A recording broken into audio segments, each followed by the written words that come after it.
اعوذ باللہ من الشیطان الرجیم بسم اللہ الرحمن الرحیم الحمد للہ رب العالمین والصلاة والسلام علی سیدنا و نبینا و مولانا ابی القاسم محمد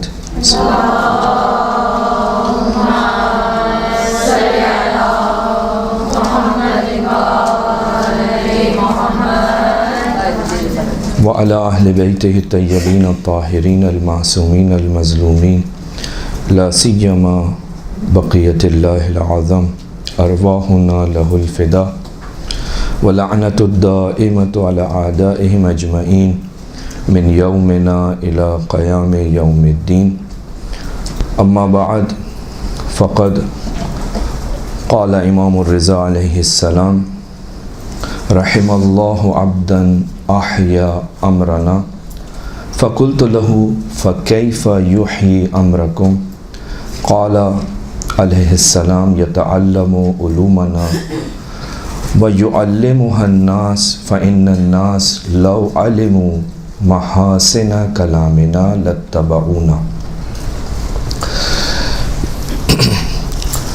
جیسا کہ آپ کو معلوم ہے کہ ہمارا جو یہ سیشن ہے، جو گفتگو ہے، اس میں جو عنوان دیا گیا تھا وہ یہ کہ مجالس کے جو موضوعات ہیں، جو مضامین ہیں، اس میں عقائد، اخلاق، فقہ، اس کی جگہ کہاں ہے، یعنی کس طرح سے آپ ان چیزوں کو بیان کریں۔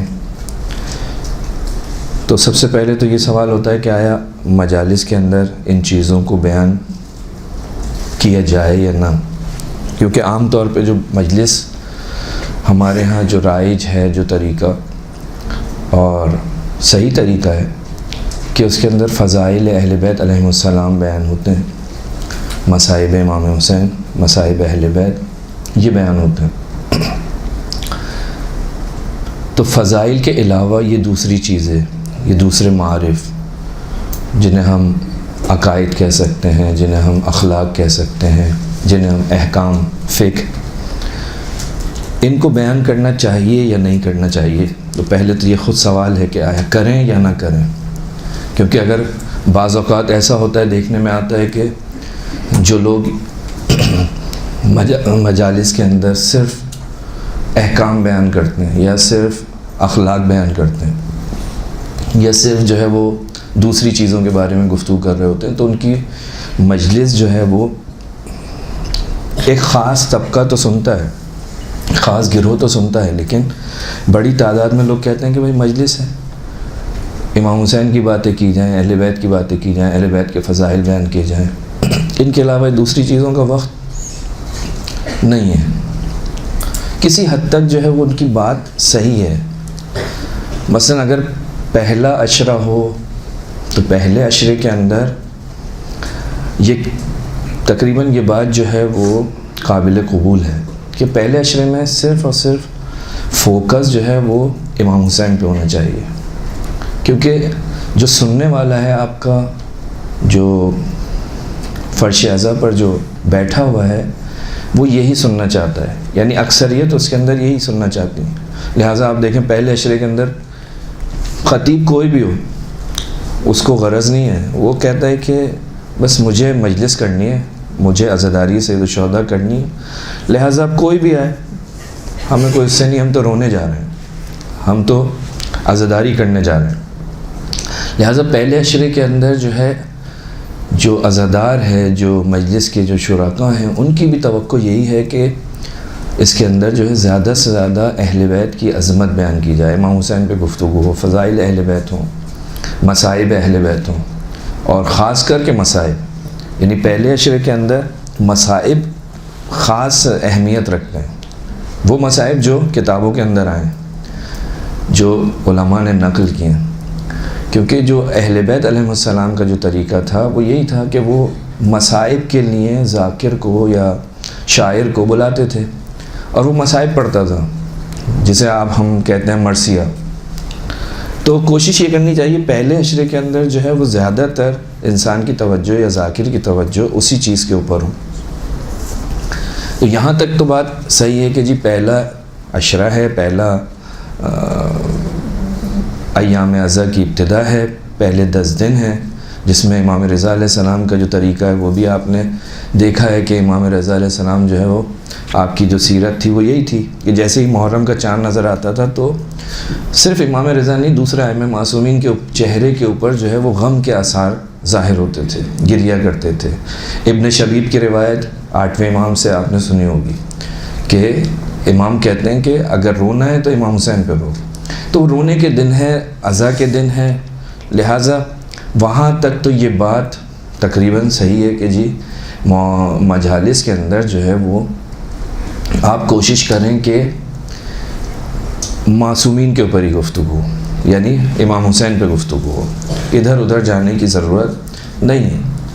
لیکن اس کے بعد اس سے اگر ہم باہر نکل جائیں، یعنی 2.25 مہینے عزاداری ہوتی ہے عشرے کے بعد، اب یہاں پر یہ سوال ہوتا ہے کہ یہاں کیا کریں، اخلاق کو بیان کریں، عقائد کو بیان کریں۔ تو یہاں علماء کی بھی رائے ایسی ہی ہیں اور ائمہ معصومین کی طرف سے جو احادیث ہیں وہ بھی ہمیں اس چیز کی طرف متوجہ کراتی ہیں کہ ہمارا کام، خطباء کا کام، ذاکرین کا کام، ذکر اہل بیت کرنے والوں کی ذمہ داری ہے کہ وہ اہل بیت علیہ السلام کے کلام کو نشر کریں۔ قرآن اور اہل بیت یہ 2 چیزیں، اب اس سے فضائل اہل بیت بھی ہو سکتے ہیں اور غیر فضائل بھی۔ معارف ائمہ معصومین جو میں نے ابھی آپ کی خدمت میں 8ویں امام سے جو روایت پڑھی، اس میں 8ویں امام دعا دے رہے ہیں، رحم اللہ عبدا احیا امرنا۔ 8ویں امام فرماتے ہیں کہ پروردگار عالم رحمت کرے اس شخص پر کہ جو ہمارے امر کو زندہ کرتا ہے۔ خوب یہ موقع کس کو ملتا ہے؟ یہ ملتا ہے ذاکر کو، ذاکرہ کو۔ امام فرماتے ہیں کہ خدا رحمت کرے، یعنی دعا دے رہے ہیں ذاکر کو، دعا دے رہے ہیں اہل بیت علیہ السلام کے معارف کو نشر کرنے والے کو۔ فرما رہے ہیں کہ رحم اللہ عبدا، خدا رحمت کرے بندے پر، اس بندے پر جو ہمارے امر کو زندہ کرتا ہے۔ فقلت له، جو صحابی بیٹھا ہوا تھا جو سامنے، اس نے کہا مولا یہ کیسے ہوتا ہے؟ فکیف یحیی امرکم، آپ کا جو امر ہے وہ کیسے زندہ ہوتا ہے؟ ہمیں کیا معلوم آپ کا امر کیا ہے، یہ کیا بات کر رہے ہیں، مجھے تو سمجھ میں نہیں آئی۔ امام نے فرمایا کہ یتعلم علومنا ویعلمها الناس، ہمارے علوم کو سیکھتا ہے اور لوگوں کو سکھاتا ہے۔ علوم آل محمد کی نشر و اشاعت کرتا ہے۔ پہلا مرحلہ سیکھنا، دوسرا مرحلہ سکھانا۔ بس امام نے 2 باتیں جو کی ہیں، سیکھنا اور سکھانا۔ بس بغیر سیکھے ممبر پر بیٹھنا یہ بھی مورد پسند ہے، معصوم نہیں ہے کہ آپ کو مجھے کچھ نہیں آتا میں جا کر گفتگو کرنا شروع کر دوں، میں جو ہے کسی چیز کے بارے میں علم نہیں رکھتا، اس چیز کے بارے میں اپنی رائے دینا شروع کر دوں، یعنی یہ زیادتی ہے یہ کام کرنا کہ آپ کو جس چیز کا، مجھے جس چیز کا علم نہیں ہے اس چیز کو میں بیان کروں، اپنی رائے دوں، چہ بسا یہ میری جہنم کے لیے جو ہے آمادگی ہو رہی ہو، کیونکہ جب میں یہ کام کروں گا تو پھر رکوں گا نہیں، یہ آہستہ آہستہ ہر جگہ جائے گا، قرآن میں بھی جائے گا اور کلام معصومین میں بھی جائے گا۔ آیت کی تفسیر بھی میں اپنے پاس سے کروں گا اور روایت کی شرح بھی میں اپنے پاس سے کروں گا۔ نتیجہ یہ ہوگا کہ میں اپنی دنیا بھی دنیا ممکن ہے آباد ہو بھی جائے لیکن آخرت آباد نہیں ہوگی۔ دنیا میں ممکن ہے کہ میرے ساتھ 4 لوگ میری اپنی تشریح، اپنی تفسیر کی وجہ سے لوگ واہ واہ کرنے لگیں، لیکن اس دنیا کے بعد کیا ہوگا؟ وہ آتش جہنم جو ہے وہ تیار ہو جائے گی، کہ یہ روایت رسول ہے کہ اگر کوئی شخص جو ہے اپنے پاس سے تفسیر قرآن کرتا ہے تو اس کے بعد اوپر جو ہے وہ اس کے لیے پروردگار عالم نے جہنم کی آگ کو تیار کیا. تو امام فرماتے ہیں کہ یتعلم علومنا ویعلمها الناس.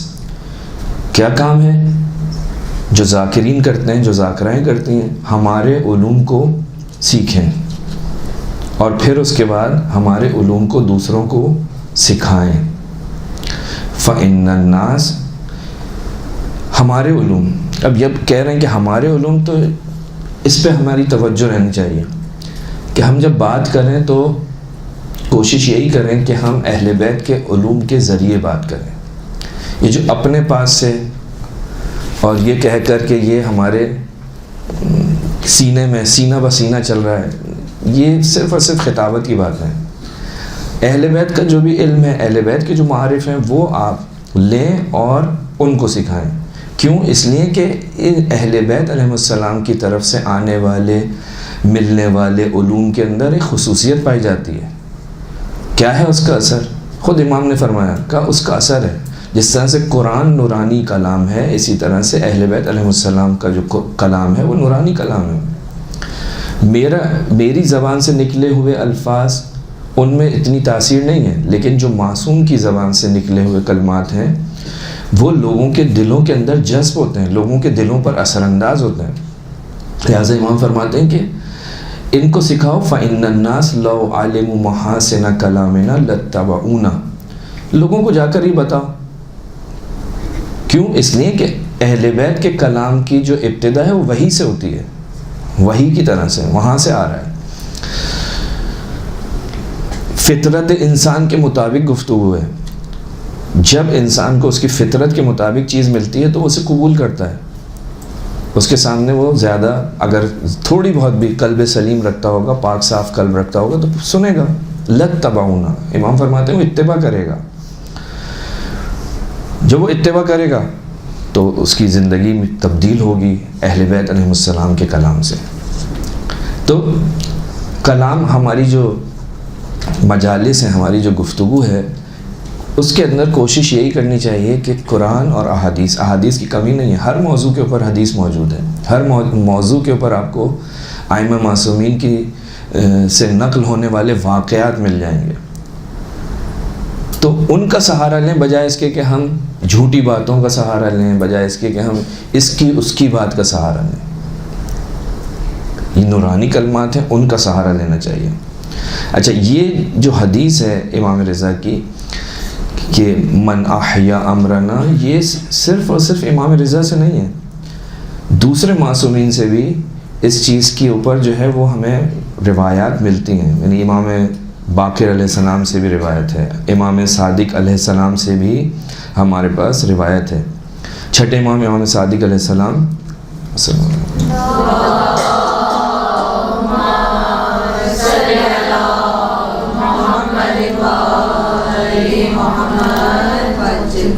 سے روایت ہے ہمارے پاس. فضیل ابن یسار سے نقل ہوئی ہے. امام فرماتے ہیں تجلسون و تحدثون، تم بیٹھتے ہو، آپس میں گفتگو کرتے ہو، بات چیت کرتے ہو. قال نعم، کہ جی مولا ہم آپس میں بیٹھتے ہیں. مومنین کو چاہیے کہ وہ ایک ساتھ بیٹھیں، آپس میں بات چیت کریں. مولا بیٹھتے ہیں. امام نے فرمایا فقال ان تلک المجالس احبها، کہ یہ جو مجالس ہیں جب مومنین آپس میں بیٹھتے ہیں، بات چیت کرتے ہیں، تو یہ مجلسیں ہمیں پسند ہیں. اور پھر فرمایا فَأَحْيُوا أَمْرَنَا، بس ہمارے امر کو زندہ کرو. یہاں پر بھی امام صادق یہ فرما رہے ہیں ہمارے امر کو زندہ کرو. فَرَحِمَ اللَّهُ مَنْ أَحْيَا أَمْرَنَا، اللہ رحمت کرے اس شخص کے اوپر کہ جو ہمارے امر کو زندہ کرتا ہے، ہماری گفتگو کرتا ہے، ہمارے بارے میں بات کرتا ہے، ہمارے معارف کو بیان کرتا ہے. یہ امام صادق سے. امام محمد باقر علیہ السلام سے بھی روایت ملتی ہے.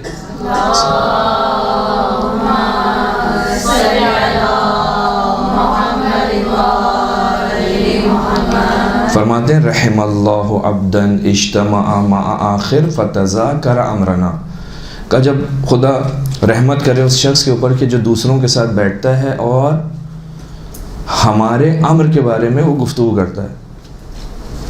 فَإِنَّ ثَالِثُهُمَا مَلَكٌ يَسْتَغْفِرُ لَهُمَا. جب یہ لوگ آپس میں بیٹھتے ہیں، اہل بیت کے بارے میں گفتگو ہوتی ہے، اہل بیت کے کلام پر گفتگو ہوتی ہے، تو ان کے درمیان جو تیسرا آدمی ہوتا ہے وہ کون ہے؟ فرشتہ. یعنی اگر دو مومنہ بیٹھ کر ذکر محمد و آل محمد کرتے ہیں،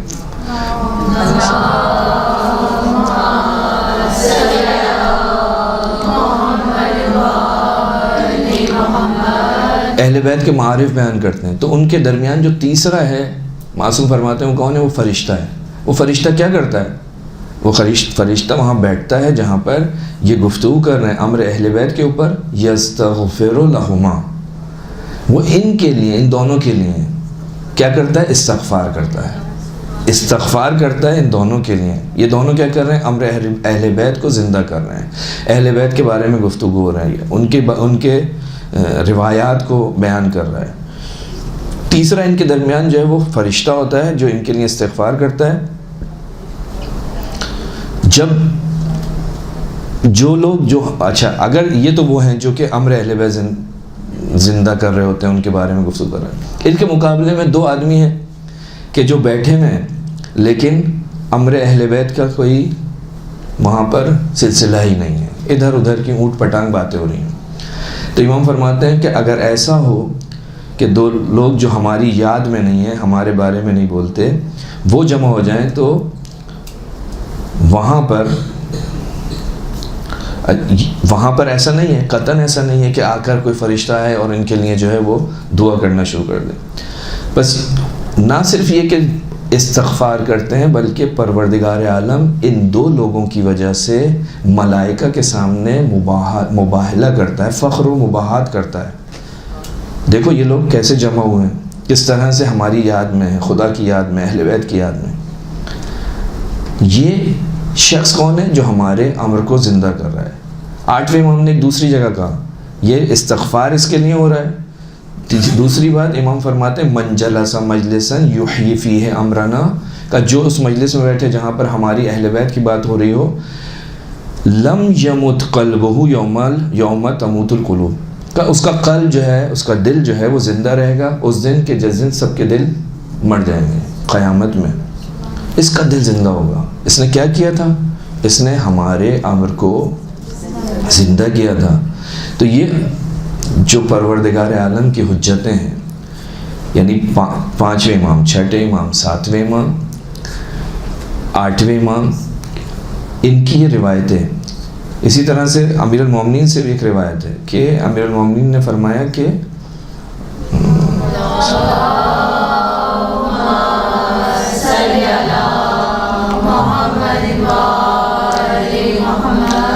امیر المومنین کی ایک روایت ہے مفصل، اس کے ذیل میں یہ جملہ آیا ہے. امام نے شیعوں کی خصوصیات بیان کی کہ ہمارا شیعہ کون ہے؟ شیعتنا المتبازلون فی ولایتنا المتحابون فی مودتنا المتوازرون فی احیاء امرنا، کا یہ ایک دوسرے کی زیارت کرتے ہیں ہمارے امر کو زندہ کرنے کے لیے. جب یہ ملتے ہیں تو اہل بیت کی بات کرتے ہیں، اہل بیت نے اخلاق کیا سکھایا اس پر گفتگو کرتے ہیں، اہل بیت نے قرآن کے بارے میں کیا کہا اس پہ گفتگو کرتے ہیں، اہل بیت نے علم کلام عقائد کے سلسلے میں کیا فرمایا اس پہ گفتگو کرتے ہیں. امام مولا کائنات فرما رہے ہیں کہ خدا اس پر رحمت کرے. ہمارے شیعوں کی خصوصیات بیان کر رہے ہیں، اس میں ایک خصوصیت یہ ہے کہ شیعہ کیا کرتا ہے؟ ہمارا جو چاہنے والا ہے وہ ہماری محبت میں ایک دوسرے کی زیارت کرتے ہیں اور ہمارے امر کو زندہ کرتے ہیں. تو یہ ساری کی ساری چیزیں تو اس بات کی نشاندہی کر رہی ہیں کہ ہماری مجالس کے اندر جس چیز پر ہمارا فوکس ہونا چاہیے وہ کیا ہے؟ وہ ہے امر اہل بیت، وہ ہے امر اہل بیت. اس کی بات کرنی، اس کی بات کرنی، اس کی بات کرنی، اس کے اندر کوئی اثر نہیں ہے. لیکن جب آپ ایک حدیث پڑھیں گے تو کیونکہ ایک نورانی کلام ہے جس کا مبدا، جس کی بنیاد جو ہے وہ وحی کے اوپر ہے، جب آپ کی زبان سے وہ نکلے گا تو اس کا اپنا اثر ہوگا. لہٰذا یہ تو طے ہو گیا کہ جس چیز کی تاکید کی ہے، جو روایات میں آ رہا ہے وہ یہی ہے کہ آپ جب بیٹھو تو آپ کی گفتگو کے اندر اہل بیت کے سلسلے میں ہونی چاہیے، معارف اہل بیت کو ذکر کیا جائے. اب یہ معارف اہل بیت سیکھنا اور سکھانا، پہلے مرحلے میں سیکھنا، دوسرے مرحلے میں سکھانا، بغیر سیکھے کسی کو سکھانے کی کوئی وجہ بنتی نہیں ہے کہ مجھے خود نہیں آتا تو کیسے کسی کو سکھاؤں گا، فاقد الشیء ہوں، میرے پاس کچھ ہے ہی نہیں، میں کسی کو کیا دوں گا. ایسی صورت میں صرف اور صرف گمراہ کر سکتا ہوں، اس کو نجات نہیں دلا سکتا، اس کے کام نہیں آ سکتا. تو پہلے اشریق کے اندر کوشش یہ کرنی چاہیے کربلا ہو، لیکن کربلا کے بعد، کیونکہ کربلا بھی انہی کا ذکر ہے، لیکن اس کے بعد پورے آپ کے پاس جو 2 مہینے یا دوسرے ایام جب آپ ذکر اہل بیت کرتے ہیں تو وہاں پر آپ کو صرف فضائل ہی بیان کرنے ہیں یا نہیں، فضائل کے ساتھ احکام بھی بیان ہو سکتے ہیں، عقائد بھی بیان ہو سکتے ہیں اور اخلاق بھی بیان ہو سکتا ہے. تو میں نے آپ کی خدمت میں عرض کیا کہ یہ تو ایک لوگوں کے ذہن میں بیٹھا ہوا ہے، بھئی یہ جو مجلس پڑھتے ہیں یہ اخلاقی پڑھتے ہیں، یہ جو ہے یہ مثال کے طور پہ تولا والی کرتے ہیں، یہ جو ہے تبرہ والی مجلس پڑھتے ہیں، یہ جو ہے یہ سب مجلسیں اپنی جگہ اچھی ہیں، لیکن ایک ایسی مجلس ہو جس کے اندر سب کچھ ہو، ایک ایسی مجلس ہو جو کہ اہل بیت کی پسندیدہ مجلس ہو، تو کتنا اچھا ہے. کیونکہ ہم یہ نہیں کہہ سکتے کہ مجلس کے اندر یہ چیزیں نہیں ہونی چاہیے. ایک بہت ہی بزرگ شخصیت ہے آیت اللہ زنجانی، ایران کے اندر ہوتے ہیں، یعنی مراجوں میں سے اس وقت ایک بہت ہی بلند مقام پر ہے. ان کا خطبہ سے خطاب ہے، اس کے اندر وہ فرماتے ہیں کہ پروردگار عالم نے مطلب اس کا شکر کرنے کے بعد فرماتے ہیں کہ یہ جو اہل بیت کے معارف ہیں، جو اہل بیت علیہ السلام کی طرف سے اخلاق ہم تک پہنچائے، جو اہل بیت علیہ السلام نے ہمیں کی جو فقہ ہے جو ہمارے پاس آئی ہے، فقہ اہل بیت، فقہ جعفری، اور اسی طرح سے جو دوسرے معارف آئے ہیں جس میں ہم غنی ہیں، یعنی ہمارے پاس اتنی کتابیں، اتنی احادیثیں ہیں، ایسا نہیں ہے کہ ہم یہ کہیں کہ جی ہمارے پاس تو کچھ ہے ہی نہیں. جس کے پاس کچھ نہیں ہو وہ ادھر ادھر جائے، ادھر ادھر سے چیزیں اٹھائے تو سمجھ میں آتا ہے، لیکن ہمارے پاس ایک ہی بہار الانوار جو ہے وہ اتنی ہے کہ انسان ساری زندگی پڑھتا رہے تو اس کی زندگی ختم ہو جائے گی. ترجمہ بھی ہو گیا ہے آپ کی زبان کے اندر، آسانی ہے. اسی طرح دوسری کتابیں، ہر موضوع کے اوپر کتاب موجود ہے. تو آیت اللہ زنجانی فرماتے ہیں مبلغوں سے، خطباء سے خطاب کرتے ہوئے کہ ہمارے پاس جو ہے وہ ائمہ معصومین کا ذخیرہ ہے، اور یہ جو ایام ہے، ایام عزاداری، اس کے اندر اس ذخیرے کو آپ جو ہے نا اپنی مجالس کے اندر کوئی نہ کوئی جگہ دیں. پورا کا پورا ہونا یہ ایک مشکل ہے، لیکن جیسے خطبہ کی زبان کے اندر کہا جاتا ہے، ایک لفظ استعمال کرتے ہیں گریز، یعنی آپ ایک موضوع پہ چل رہے ہیں اور وہاں پر کوئی ایک لفظ آ گیا کہ جو آپ کے موضوع سے بہت زیادہ نہیں ہے. مثال کے طور پہ میں امام حسین کے بارے میں گفتگو کر رہا ہوں، آیت پڑھی تھی میں نے قُل لَا أَسْأَلُكُمْ عَلَيْهِ أَجْرًا إِلَّا الْمَوَدَّةَ فِي الْقُرْبَى، یہ آیت پڑھی، ترجمہ بھی کر دیا. تو یہاں پر ایک لفظ آیا قربہ، قربہ کا آپ نے ترجمہ کیا بھائی قربہ یعنی رشتہ دار. تو اب آپ کا جو موضوع ہے وہ یہ رشتہ دار نہیں ہے، رسول کے رشتہ دار موضوع ہے، رسول کے قرابت دار موضوع ہے. لیکن اب اگر آپ فقہ بیان کرنا چاہتے ہیں، شرعی مسئلہ بیان کرنا چاہتے ہیں تو اتنی باریکی سے بیان کریں اور اس طرح سے بیان کریں کہ پوری کی پوری مجلس جو ہے آپ کی وہ اس مسئلے پہ نہ چلی جائے. آپ صرف اپنا کام کریں، ایک چنگاری لگائیں اور آگے بڑھ جائیں. یہ ضرورت نہیں کہ اس کو جس کو ضرورت ہوگی وہ پھر بعد میں آ کے پوچھے گا، یا اس کو حد عقل اس کے ذہن کے اندر ایک چیز آ جائے گی. جب آپ نے کہا قربہ، آپ نے قربہ کے وہاں پر بیٹھ کے تھوڑا سا اشارہ کیا، بھائی قرابت دار ان کے حقوق ہوتے ہیں، رشتہ دار ان کے حقوق ہوتے ہیں. رشتہ دار دو طرح کے ہو سکتے ہیں، ایک خونی رشتہ دار ہیں، ایک غیر خونی رشتہ دار ہیں. خونی رشتہ دار کی نسبت سے ایک ذمہ داری ہوتی ہے، مثال کے طور پہ میراث اس کو ملتی ہے. تو اب یہاں پہ آپ نے خالی ایک میراث کا ایک اشارہ کر دیا کہ جو ہے جتنے بھی آپ کے جو رشتہ دار ہیں، جو خونی رشتہ دار ہیں، مثلا اگر اولاد ہے تو آپ نے اپنے بچوں کو میراث دینی ہے، بیٹیوں کو میراث دینی ہے. یہ نہیں ہو سکتا کہ میراث جو ہے وہ بیٹوں کی ہو، بیٹی کو نہ ملے. ویسے کہہ کے آپ، لیکن اگر آپ نے پوری میراث کے اوپر مجلس پر ڈالی تو وہاں پر بیٹھے ہوئے لوگ جو ہیں وہ انٹرسٹ نہیں رکھتے اس میں. وہ تو یہ سننے نہیں آئے، وہ تو سننے آئے مجلس، وہ سننے آئے ہیں فضائل اور مسائل. اب اگر آپ نے وہاں پر مسائل پوری مجلس کے اندر میراث بیان کرنا شروع کر دی اور اس کے نہ دینے والے کی مذمت کرنا شروع کر دی، اور وہاں 4 ایسے بیٹھے ہوئے بھی ہوں کہ جنہوں نے نہ دی ہو، تو وہ تو ان کا بیٹھنا مشکل ہو جائے گا. تو آپ نے اس طریقے سے کرنا ہے کہ بہت زیادہ اس موضوع کے اوپر رکنا نہیں ہے. اشارہ کیا اس طرح سے کہ سامنے والا متوجہ ہو جائے، آپ آگے بڑھ جائیں، کیونکہ آپ کا مقصد صرف احکام شرعی بیان کرنا نہیں ہے. ہاں اگر کوئی درس ہو، کوئی مجلس ہو جس میں آپ سے یہ کہا گیا ہے کہ جی یہاں پر آ کر آپ نے صرف اور صرف احکام شریعت بیان کرنا ہے، عزاداری کے مسائل، شرعی مسائل عزاداری کے بیان کرنا ہے، ٹھیک ہے، وہ اس کا موضوع یہی ہے. اس میں جو بیٹھا ہوا ہے وہ اسی ذہن کے ساتھ بیٹھا ہوا ہے کہ یہاں پر جو مسائل بیان ہوں گے وہ سارے کے سارے عزاداری سے ریلیٹڈ ہیں. وہاں تو سمجھ میں آتی ہے بات، ٹھیک ہے. لیکن جو ایک عام مجلس ہے، ابھی جو 2 مہینے تک جو گھروں میں مجلسیں ہو رہی ہیں، وہاں پر اگر کوئی شخص آ کے یہ مسئلہ لے کے بیٹھ جائے، کوئی ذاکرہ آئے اس نے پردے کے اوپر شروع کر دیا، ٹھیک ہے، پردہ بہت اہم ہے، پردہ کرنا ہے، لیکن اس ظرافت سے جو ہے وہ پردے کا تذکرہ ہو کہ سامنے بے پردہ بیٹھے ہوئے شخص کو یہ احساس نہ ہو کہ میں ٹارگٹ ہوں، یعنی اس نے مجھے دیکھا ہے تو بس یہ شروع کر دیا. نہیں، آپ صرف اشارہ کریں، کوئی حدیث سے اشارہ کیا اور آگے بڑھ گئے، کوئی ایک ایسا جملہ کہہ دیا، سامنے والا سوچے گا، اس کے اوپر اثر بھی ہوگا. لیکن اگر آپ زیادہ کسی چیز کو پریشر دیتے ہیں تو اس کا اثر نہیں رہتا. آپ نے اس کے ضمن میں دینا ہے، پورا موضوع آپ کی تقریر کا وہی نہیں ہونا چاہیے. اس کے فائدے کم ہیں، نقصانات زیادہ ہیں. مگر یہ کہ میں نے عرض کیا کہ خصوصی مجلس ہو، خصوصی محفل ہو، تو اس کے اندر جو ہے لوگ آئے ہی اسی کام کے لیے. تو ان مجالس کے اندر آغا زنجانی فرماتے ہیں جو ممبر ہے، جو مجلس ہے، اس کے اندر آپ تبلیغ کریں. خوب یہ بزرگ عالم دین ہیں، بزرگ مجتہد ہیں، پوری دنیا میں بڑے بڑے علماء کو دیکھا ہے، اور اپنے سامنے بیٹھے ہوئے مبلغین کو بھی یہی کہہ رہے ہیں کہ دیکھو یہ کام کرو، لیکن ظرافت کے ساتھ، سمجھداری کے ساتھ. آنکھ بند کر کے تم نے شروع نہیں ہو جانا کہ جو منہ میں آ رہا ہے کہتے چلے جاؤ. خوب آپ کے پاس کہنا کیا ہے؟ اہل بیت کی حدیث سے آپ نے حجاب کے بارے میں ایک روایت لی، بیان کی، آگے چلے گئے. رشتہ داروں کے حقوق کے بارے میں آپ نے ایک چیز وہاں سے لی، آگے بڑھ گئے.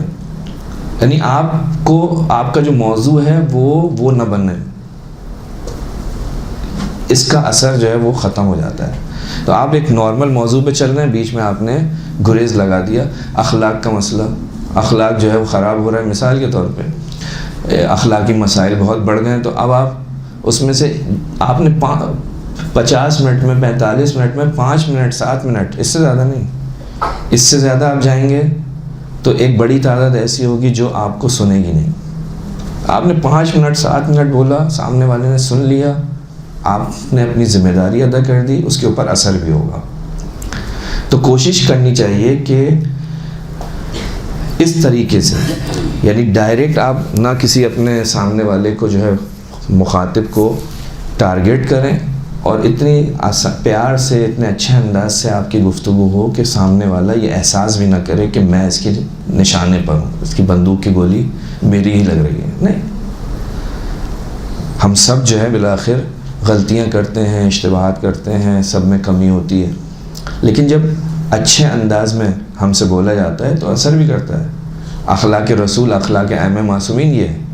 اگر یہاں بیٹھ کر میں یہ سمجھوں کہ میرے سامنے جو بھی ہے میں جو بولوں گا، نہیں، ایسا نہیں ہے. رسول خدا کے سامنے بھی ہوتے تھے، لیکن رسول خدا محبت سے، پیار سے بولتے تھے. رسول خدا کا جو اخلاق ہے، قرآن مجید کے اندر رسول کی بہت ساری خصوصیات ہیں، لیکن جو اہم ترین خصوصیت ہے وہ اخلاق کی خصوصیت. لعلی خلق عظیم، خلق عظیم.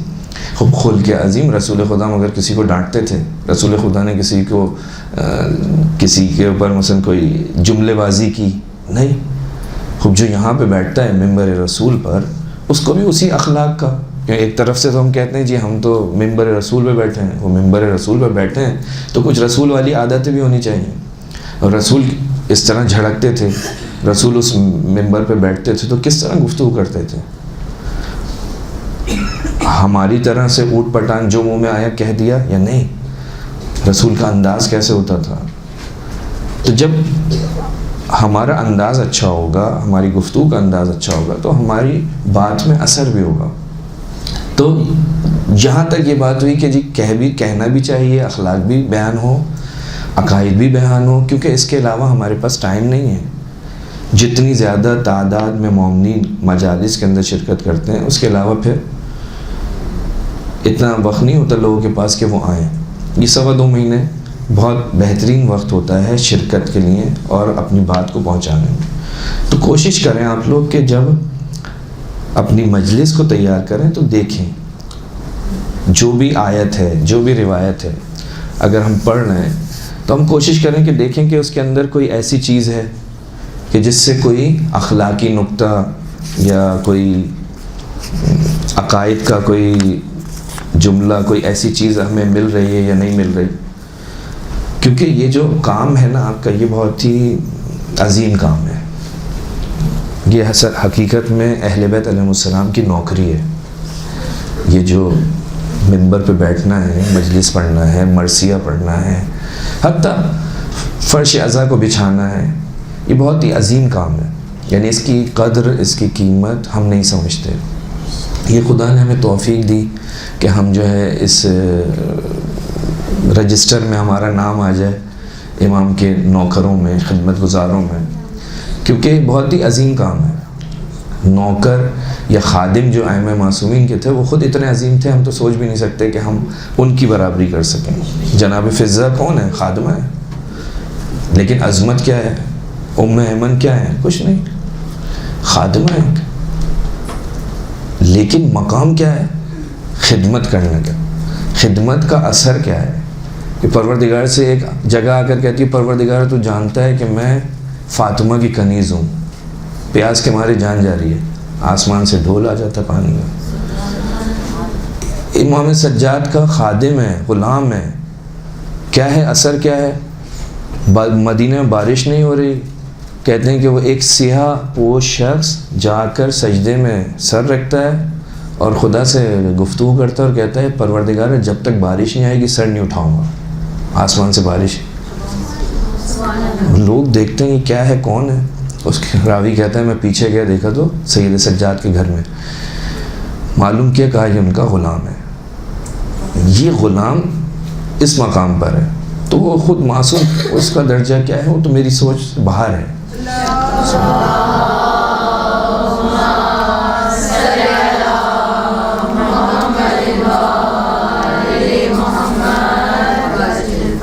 تو یہ جو نوکری کا جو ہمیں جو ملا ہے موقع، تو اس کو بہتر انداز میں اس ذمہ داری کو انجام دینا ہے. تو اس کام کے اندر جو ہے نا ہمیں کوشش یہی کرنی چاہیے کہ ہم دیکھیں کہ جب ہمارے پاس مثال کے طور پہ کوئی روایت آتی ہے، کوئی آیت آتی ہے، تو اس کے اندر ہم دیکھیں کہ یہاں سے کہیں کوئی عقیدے کا نقطہ، کوئی فقہی مسئلہ، کوئی اخلاقی، جب آپ مجلس تیار کر رہے ہیں تو بس اس کو جو ہے آپ انڈر لائن کریں اور نوٹ کر لیں مجلس بناتے وقت. جب مجلس ہو رہی ہے، گفتگو ہو رہی ہے، تو آپ نے اس نقطے کو بھی بیان کر دیا. البتہ اپنے پاس سے نہیں، کوشش کریں کہ اس کے پیچھے جو ہے آپ کے پاس کوئی آیت یا کوئی روایت ہو تاکہ آپ کی بات میں اثر آ جائے، وزن آ جائے. جب وزن آ جائے گا تو سامنے والا، جب قرآن کی آیت ہوگی، جب روایت ہوگی، تو سامنے سننے والا خود متاثر ہوگا کہ بھائی یہ بات جو ہے یہ اللہ کہہ رہا ہے، یہ بات یہ نہیں کہہ رہا ہے. کیونکہ میں تو 10 عیب رکھتا ہوں، مجھے تو وہ جانتا ہے یہ نہیں کہہ رہا. یہ کون کہہ رہا ہے؟ مولا کائنات کہہ رہے ہیں، یہ رسول اللہ کہہ رہے ہیں. تو خود بخود جو آپ کی جو بات ہے وہ سنگین ہو جائے گی، بھاری ہو جائے گی. سامنے والا کہے گا کہ نہیں بات تو صحیح ہے بھائی، مولا کی بات ہے، میری بات میں کیا اثر ہے؟ اگر اثر ہوگا بھی تو بہت ہی مختصر ہوگا، لیکن ان کی بات کا اثر دیر پا ہوگا. تو کوشش کریں. مثال کے طور پہ فرض کریں کہ روایت ہے کہ آپ نے روایت پڑھی کہ جی امام سجاد علیہ السلام نے سے پوچھا کیف اصبحت یا ابن رسول اللہ، کسی نے امام سے پوچھا کہ آپ نے جو ہے صبح کیسے کی، قال اصبحت مطلوبا بثمان خصال، کہا کہ میں نے جو صبح کی وہ اس حالت میں کی کہ 8 چیزوں نے مجھے گھیرا ہوا تھا. روایت ہے مجلس کے اندر آپ نے پڑھ دی کہ بہت ساری روایتیں ہیں اس مضمون کی کہ کیف اصبحت، کیسے صبح کی. امام حسین سے بھی ہے، رسول اللہ سے بھی ہے، اور اس میں کچھ فرق ہیں. تو امام نے کہا کہ میں نے صبح کی اس حالت میں کہ 8 چیزوں نے مجھے گھیرے ہوا تھا. اللہ تعالی یطلبنی بالفرائض، تو اللہ تعالیٰ جو ہے وہ مجھ سے، جب میں صبح اٹھتا ہوں تو اللہ تعالیٰ جو ہے وہ مجھ سے طلب کرتا ہے. کیا طلب کرتا ہے؟ فرائض. اب یہ فرائض کیا ہے؟ فرائض کیا ہے؟ فریضہ جانتے ہیں، فریضہ کی جمع فرائض. کیا فرض ہے انسان کے اوپر؟ اللہ کی طرف سے کیا کیا چیزیں آئی ہیں. تو آپ صرف گنیں، پہلے مرحلے میں صرف گنیں. مثلا اللہ نے جو ہے مجھے صبح اٹھتے ہی جو سب سے پہلی جو چیز آتی ہے فجر کی نماز آتی ہے، نماز واجب فرض. اور کیا ہے؟ فرائض میں سے میرا یہ ہے کہ جی میں ماہ مبارک کے روزے رکھوں، اگر مستطیع ہوں، استطاعت رکھتا ہوں تو حج بھی کروں. اچھا جی، اور کا والدین کی نسبت فرائض، والدین کی نسبت فرائض. اب آپ دیکھ رہے ہیں کہ ماحول جو ہے اتنا خراب ہو رہا ہے کہ والدین کی اہمیت کم ہو رہی ہے. تو اب وہاں پہ آپ قرآن سے، احادیث سے استفادہ کریں اور صرف اس موضوع کو. ابھی آپ نماز نہ پڑھنے والے کی طرف نہ جائیں، یعنی آپ نے اگر فوکس یہ کرنا ہے کہ والدین کی نسبت سے جو ہے اولاد جو ہے وہ اتنی زیادہ سنجیدہ دکھائی نہیں دیتی، والدین کا خیال نہیں رکھتی. تو آپ نے فرائض بہت سارے گنائے، صرف ایک فریضہ جس کی طرف آپ اشارہ کرنا چاہ رہے ہیں. اب کس طرح کا اشارہ ہو سکتا ہے؟ آپ جو ہے اخلاقی کریں، ہو سکتا ہے آپ جو ہے وہ فقہی یعنی مسئلہ شرعی بیان کر دیں کہ جناب والدین کی اتنی اہمیت ہے کہ اگر وہ مستحب عبادت کے لیے روکتے ہیں تو آپ جو ہے اس کو اگر محبت سے، شفقت کی بنا پر اگر وہ روکتے ہیں تو آپ اس مستحب عبادت کو آپ کو چھوڑنا پڑے گا. وہ کہتے ہیں کہ مسجد میں جا کے نماز نہیں پڑھنی کیونکہ مجھے تکلیف ہوگی، تو آپ جو ہے گھر میں نماز پڑھیں. اب یہ سمجھ میں نہیں آتی لوگوں کہ بھائی کیسے ہو سکتا ہے اللہ کی عبادت اور ماں باپ. تو یہ خود ہماری عقائد میں خرابی، ہماری جو مسائل ہیں وہ صحیح نہیں ہیں، کلیئر نہیں ہیں. کیونکہ اگر کلیئر ہوتے تو میں کبھی نہیں کہتا جس خدا نے کہا مسجد میں نماز پڑھو وہی خدا کہتا ہے اگر ماں باپ سامنے آ جائیں تو مسجد چھوڑ دینا، گھر میں پڑھنا. ہاں نماز نہ پڑھنے کا کہے تو نہیں ماننا، لیکن اگر مستحبات کی بات آئے تو مستحب چھوڑ دینا. مثلا ماں باپ، یعنی اس نے یہاں پر ماں باپ کو اوپر کر دیا، جس نے کہا تھا مسجد میں اسی نے یہاں پر آ کر ماں باپ کو اوپر کر دیا. یہ مسئلہ آپ نے شرعی مسئلہ بتایا، آگے بڑھ گیا کہ ماں باپ کی اہمیت شریعت کی نگاہ میں.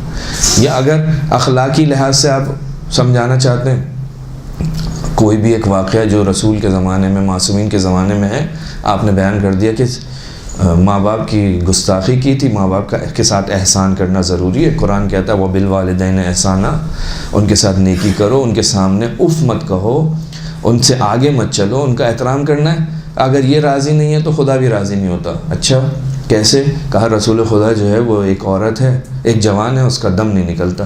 رسول خدا آتے ہیں، کلمہ پڑھاتے ہیں، اس کی زبان بند. کیا ہوا؟ رسول خدا نے کہا اس کی کوئی ماں کوئی ہے، بلایا، کہا اس سے راضی ہو جا. کیوں؟ کہا اگر تم راضی نہیں ہوگے تو یہ اسی تکلیف کے اندر پڑا رہے گا. بس آپ نے یہ پڑھا آگے. اب آپ چھوڑ دیں کہ آپ نے جو ہے وہ اس موضوع کے اوپر ہی پوری مجلس کو ختم نہیں کرنا. اگر موضوع یہی ہو تو انسان کو وہی پڑھنا چاہیے. لیکن اگر موضوع آپ کا یہ نہیں ہے، موضوع آپ کی پوری ایک حدیث تھی، آپ نے بیان کرنی تھی، تو آپ جو ہے وہاں پر ایک چیز کے اوپر نہیں رکیں. مگر یہ کوئی سلسلے وار سیریز چل رہی ہے، کوئی خمسہ چل رہا ہے، تو آپ اس ایک ٹکڑے کے اوپر رکیں اور اس کو بیان کریں، ہر لحاظ سے بیان کریں. لیکن ایک مجلس کے اندر کوشش یہ کریں کہ صرف 5 منٹ 7 منٹ کسی ایک موضوع پہ رکیں اور آگے بڑھیں. اگر رکیں گے مسلسل پورے اسی پہ رہیں گے تو اس کا اثر ختم ہو جائے گا. امام نے فرمایا، کہا اللہ جو ہے وہ مجھے ہر روز جو ہے مطلب 8 چیزیں ہیں جنہوں نے مجھے گھیرا ہوا ہے. اس میں سے پہلی چیز یہ ہے کہ اللہ جو ہے مجھ سے فرائض کو طلب کرتا ہے. والنبی بسنت، نبی کی سنت. اب نبی کی سنت بہت ساری ہیں سنتیں رسول کی. اب آپ دیکھ رہے ہیں کہ مثال کے طور پہ فرض کریں کہ نبی کی سنتوں میں سے البتہ بہت ساری ہو سکتی ہیں. سنن النبی پوری ایک کتاب ہے، ایک نہیں متعدد کتابیں ہیں جن کا عنوان ہی یہی ہے سنن النبی، رسول کی سنتیں. رسول کیا کرتے تھے، رسول کیسے اٹھتے تھے، کیسے بیٹھتے تھے، کیسے چلتے تھے، مجلس کے اندر کیسے بیٹھتے تھے. رسول جو ہے اپنے لیے انفرادیت کے قائل نہیں تھے کہ میں کچھ ہوں. یہ اخلاق رسول تھا. رسول خدا جس جگہ بیٹھتے تھے اگر کوئی نیا آدمی آتا تھا تو وہ پہچان نہیں پاتا تھا کہ ان میں نبی کون ہے. ہمارے ہاں تو ہم تو ایسا ہو گئے ہیں کہ مثلا ہر کوئی جو ہے وہ اپنے لیے خاص اس کا قائل ہوتا ہے پوزیشن کا. لیکن رسول کا اخلاق کیا ہے؟ یعنی اگر مجھے وہ پروٹوکول نہ ملے تو میں ناراض ہو جاؤں. لیکن رسول خدا کا کیا ہے؟ رسول خدا کی کوئی بیٹھنے کی جگہ مخصوص نہیں تھی. محفل کے اندر جہاں جگہ ملتی تھی بیٹھتے تھے. رسول خدا جو ہے وہ نارمل انداز میں بیٹھتے تھے، بالکل 2 زانو ہو کر. تو یہ سب سنت ہیں رسول کی. رسول کی سنت یہ ہے کہ سلام کرتے تھے سب سے پہلے. رسول کی سنت رسول آپ گنیں، کسی ایک سنت کے اوپر رک جائیں کہ کبھی ایسا نہیں ہوا کہ کوئی چھوٹا ہو یا بڑا ہو اس نے رسول کے اوپر سلام کرنے میں سبقت لی ہو. کبھی ایسا نہیں ہوا. یہ ہے رسول کی سنت. تو میں رسول کا ماننے والا ہوں. میری زندگی کے اندر بھی اس سلام کی کوئی جگہ ہونی چاہیے. 4 باتیں 4 روایتیں اس سلام کی خصوصیت کے اندر آپ بیان کر دیں جو تشویق دلا رہی ہوں. سلام کرو گے بلند آواز سے فقر ختم ہو جائے گا. مثلا سلام کرو گے رزق میں اضافہ ہوگا. آپ کے پاس احادیث کی کتابوں میں موجود ہیں سلام کرنے کے فائدے. تیسری چیز فرمائی کا والعیال بالقوت. ہر روز جو مجھے ایک چیز جو میرے سامنے آتی ہے وہ کیا ہے؟ گھر والوں کا نان نفقہ، قوت، ان کا کھانا پینا. کس کی ذمہ داری ہے؟ میری. ہر روز جب میں صبح اٹھتا ہوں تو میری ذمہ داری ہے کہ میں اپنے گھر والوں کے لیے رزق کے لیے کچھ کروں، بھاگ دوڑ کروں. یہ میری ذمہ داری ہے. یعنی بیوی کا نان نفقہ شوہر کی ذمہ داری ہے. یہ اس کی عیال میں سے. بچوں کی ذمہ داری باپ کے اوپر ہے. تو باپ کی ذمہ داری کے اوپر آپ 2 جملے بولیں، آگے بڑھیں. والشیطان والنفس بالشہوہ.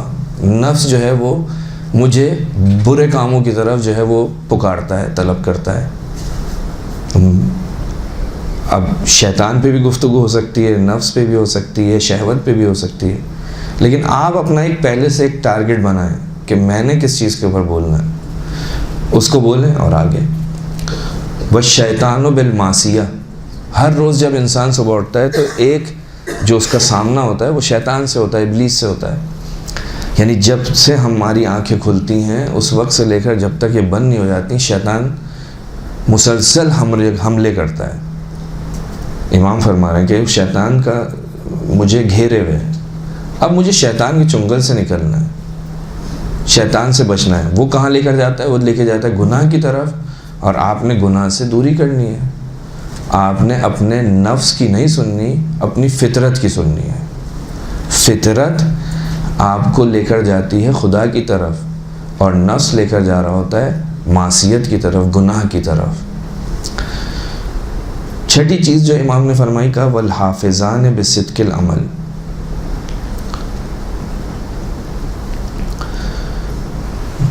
پروردگار کی طرف سے 2 فرشتے ہوتے ہیں جو آپ کے میرے ایک ایک عمل کو لکھ رہے ہوتے ہیں. جیسے آپ کہتے ہیں کہ وہ ایک سیدھے ہاتھ پہ، ایک سیدھے کندھے پہ، ایک الٹے کاندھے پہ 2 فرشتے بیٹھے ہیں اور ایک ایک چیز کو لکھ رہے ہیں. والملک الموت بالروح. روزانہ ملک الموت جو ہے وہ میں اس کا سامنا کرتا ہوں. کسی بھی وقت آ سکتا ہے، مجھے تو نہیں پتہ. تو امام فرماتے ہیں ملک الموت بالروح والقبر بالجسد. اور قبر جو ہے وہ کس کو پکارتی ہے؟ جسد کو. جب روح نکل گئی تو یہ کہاں جائے گا؟ یہ 8 چیزیں ہیں. فانا بین حاذیل خصال مطلوب. میں ان کے درمیان میں پھنسا ہوں.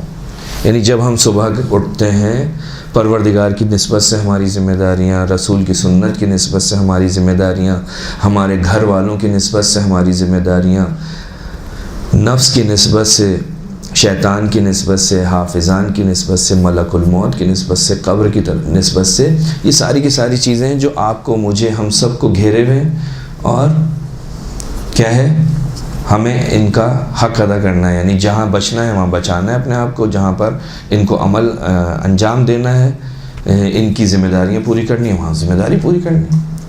اب یہ ایک حدیث ہے، اس کے اندر امام نے 8 چیزیں بتائیں کہ یہ 8 چیزیں ہیں جو مجھے گھیرے ہوئے ہیں۔ اب اس کے اندر آپ کو کرنا ہے، سیٹنگ آپ نے کرنی ہے، اس میں کہیں اخلاق رکھیں، کہیں احکام رکھیں، کہیں پر عقائد رکھیں۔ حب اہل بیت، روایت آئی من رزقہ اللہ حب الائمۃ من اہل بیتی فقط اصاب خیر الدنیا والآخرہ، جس کو پروردگار عالم رزق کے طور پر، اب یہ رزق ہم سمجھتے ہیں، ہم اردو زبان رزق کو سمجھتے ہیں، کیونکہ رزق جو ہے ہمارے اپنی زبان کے اندر بولا جاتا ہے، سب کو پتہ ہے رزق کیا ہے۔ بچوں کو ماں باپ کہہ رہے ہوتے ہیں کہ بیٹا رزق کو ضائع نہیں کرتے، اس نے بچپن سے سنا ہے رزق۔ اب یہاں پہ حدیث میں ہے کہ جس کو اللہ رزق دیتا ہے، تو اللہ ہی سب کو رزق دیتا ہے، لیکن اللہ کے رزق جو ہے وہ ہمارے ذہن میں رزق کیا آتا ہے، وہی جو ہمارے دسترخوان پہ آتا ہے، تھوڑی سی اور ہم اپنے ذہن کو چلاتے ہیں کہ یہ پیسہ رزق ہے، اولاد رزق ہے۔ رسول کیا کہہ رہے ہیں؟ اہل بیت کی محبت رزق ہے۔ من رزقہ اللہ، جس کو اللہ رزق کے طور پر دے، کیا دے؟ حب الائمۃ من اہل بیتی، میرے اہل بیت کی محبت، اماموں کی محبت، جس کو رزق کے طور پر دے۔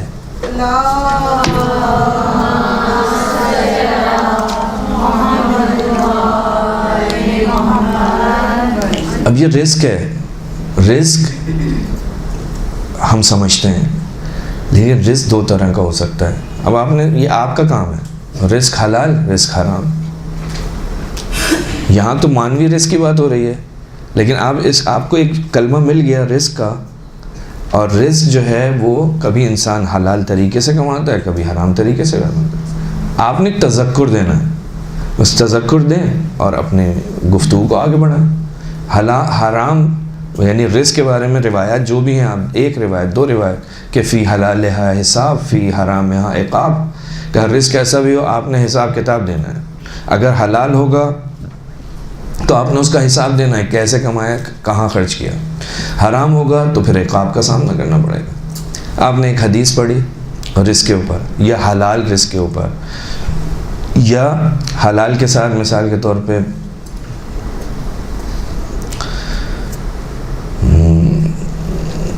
رزق حلال حرام، اسی طرح سے اب آپ کی اپنی روایت موجود ہے کہ جناب جس کو پروردگار عالم رزق دے، کہا کہ کون سا رزق؟ وہ مادی رزق تھا جو دنیا میں آپ کما رہے تھے، ایک رزق ہے جو پروردگار خاص افراد کو دیتا ہے، وہ رزق ہے حب ائمہ معصومین، ائمہ معصومین کی محبت جس کو دے، فقط اصاب خیر الدنیا والآخرہ، اس کو پروردگار عالم نے خیر دنیا بھی دے دی، خیر آخرت بھی دے دی۔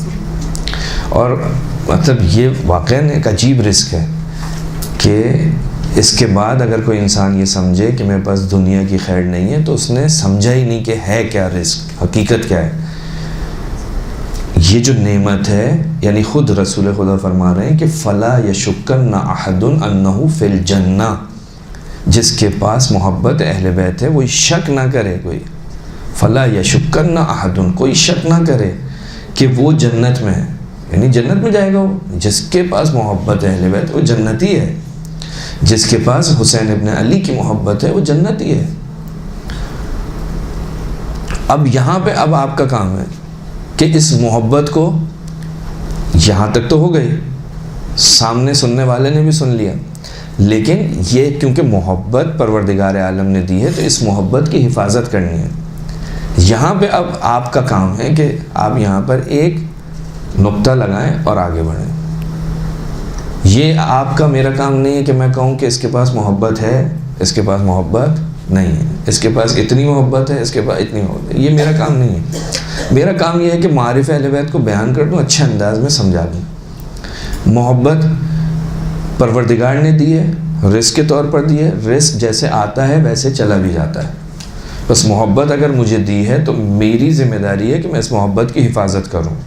اس محبت کی حفاظت کیسے ہوگی؟ اس محبت کی حفاظت مثلاً تقوی کے ذریعے ہوگی. اس محبت کی حفاظت جو ہے وہ حلال و حرام کی رعایت کرنے سے ہوگی. تو آپ صرف یہاں پر آ کے رزق آ گیا، اللہ نے دیا. رزق ایک نعمت ہے، نعمت جب آتی ہے جس طرح آتی ہے نعمت اسی طرح چلی بھی آتی ہے. اگر نعمت کے اوپر شکر ادا کرو گے، پروردگار نعمت نہ صرف اس کی وہ نعمت باقی رہے گی بلکہ اس میں اضافہ ہو جائے گا. لَإِن شَكَرْتُمْ لَأَزِيدَنَّكُمْ. اور اگر تم نے شکر نہیں کیا، اس نعمت کی حفاظت نہیں کی، یہ جو محبت اہل بیت ہے تمہارے دل میں جو پروردگار نے تمہیں دی تھی، اس دنیا میں جب آئے اس وقت سے تمہارے پاس تھی، تم بڑے ہو گئے، 50 سال کے ہو گئے، لیکن اس بات کی کوئی ضمانت نہیں ہے کہ جب تم قبر میں جاؤ گے اس وقت بھی یہ نعمت تمہارے ساتھ ہو. ہاں اگر یہ نعمت چلی گئی تو اس سے بڑھ کر خوش نصیب انسان کوئی نہیں ہے. اس سے بڑا کوئی خوش نصیب نہیں ہے کہ وہ اس محبت کو اپنے ساتھ قبر میں لے کر چلا گیا. لیکن اگر یہ محبت جو ہے اس دنیا سے جانے سے پہلے ہی نکل گئی، نعمت ہے نا، میں نے اس محبت کی حفاظت نہیں کی، اس دل کی حفاظت نہیں کی جس دل کے اندر اہل بیت تھے، اس دل کے اندر ان لوگوں کو بسا لیا کہ جو اہل بیت علیہ السلام کے ساتھ جمع نہیں ہو سکتے تھے، ان کاموں کو کیا کہ جن کا اثر اس دل کے اوپر پڑا، نتیجہ کیا ہوا؟ محبت کم ہو گئی. ایسا نہیں، یہ باتیں آپ نے بھی دیکھی ہوں گی، میں نے بھی دیکھی ہیں. کتنے ہی لوگ ایسے ہیں کہ جو شیعہ گھرانوں میں اہل بیت کے ماننے والے ہیں، اہل بیت سے محبت کرنے والے ہیں، لیکن جب اس دنیا سے گئے تو وہ مثلاً اس حالت میں گئے کہ وہ اہل بیت کی محبت کے بغیر گئے، حتیٰ کسی اور مذہب پہ چلا گیا. تو یہ کوئی گارنٹی نہیں ہے کہ اگر مجھے محبت دے دی ہے تو محبت رہے گی. محبت دی تھی، حفاظت مجھے کرنی ہے. اگر میں نے اس کی حفاظت نہیں کی تو یہ محبت چلی جائے گی. تو یہاں پر اگر پروردگار مثلا رسول اللہ یہ کہہ رہے ہیں کہ من رزقہ اللہ حب الائمۃ من اہل بیتی، جس کو رزق کے طور پر اللہ محبت اہل بیت دیتا ہے میرے، تو یہ یہاں پر آپ نے اس چیز کو فوکس کرنا ہے. کہیں ایسا نہیں ہو کہ یہ سوچے کہ بھائی جی محبت ہے میرے پاس، ختم. جنت میں جاؤ گے اگر یہ محبت کو لے کر تم قبر تک پہنچ گئے. اگر قبر سے پہلے یہ چلی گئی تو کیا ہوگا؟ تو اس کا مطلب یہ ہے کہ مجھے کچھ کرنا ہے. اس دنیا میں رہتے ہوئے مجھے اس محبت کی حفاظت کرنی ہے. اس محبت کی حفاظت کے لیے کیا کرنا پڑے گا؟ ایسے کام کرنے پڑیں گے کہ جن سے میں ہر قسم کی برائی سے بچ سکوں. تقوی، پرہیزگاری، واجبات کی ادائیگی، محرمات سے دوری، یہ وہ چیزیں ہیں کہ جو اس محبت کو باقی رکھیں گی. یہ آپ 5 منٹ 7 منٹ یہ بولیں، آگے حدیث فقط اصاب خیر الدنیا والآخرہ، پروردگار عالم نے اس کو دنیا اور آخرت کی سب کی خیر دے دی. اب یہاں پہ ممکن ہے کسی کے ذہن میں شبہ ہے کہ بھئی دنیا کے اندر کیا خیر دی، میں تو تنگ دستی کے اندر مرے جا رہا ہوں. دنیا میں اچھائی کیا ہے؟ اصل مسئلہ یہ کہ خوب یہ ایک مسئلہ ہے، آپ کو یا تو اس کو تھوڑا سا بیان کریں کہ بھائی خیر ضروری نہیں ہے کہ ہر چیز جو اچھی ہے میرے لیے مجھے پتہ بھی ہو.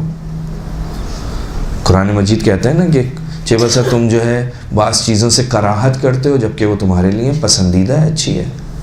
بعض چیزوں کو تم چاہتے ہو تمہارے لیے اچھی نہیں ہے، پروردگار تمہیں نہیں دیتا. جس طرح ہم اپنے بچوں کے ساتھ، چھوٹے بچوں کے ساتھ یہ کام کرتے ہیں. چھوٹے بچے ہیں، اگر وہ چاقو مانگتا ہے تو آپ نہیں دیتے، دور رکھتے ہیں اس سے، ماچس اس کے ہاتھ میں نہیں دیتے. کیوں؟ کیونکہ یہ اپنے آپ کو بھی نقصان پہنچا سکتا ہے، کسی دوسرے کو بھی نقصان پہنچا سکتا ہے.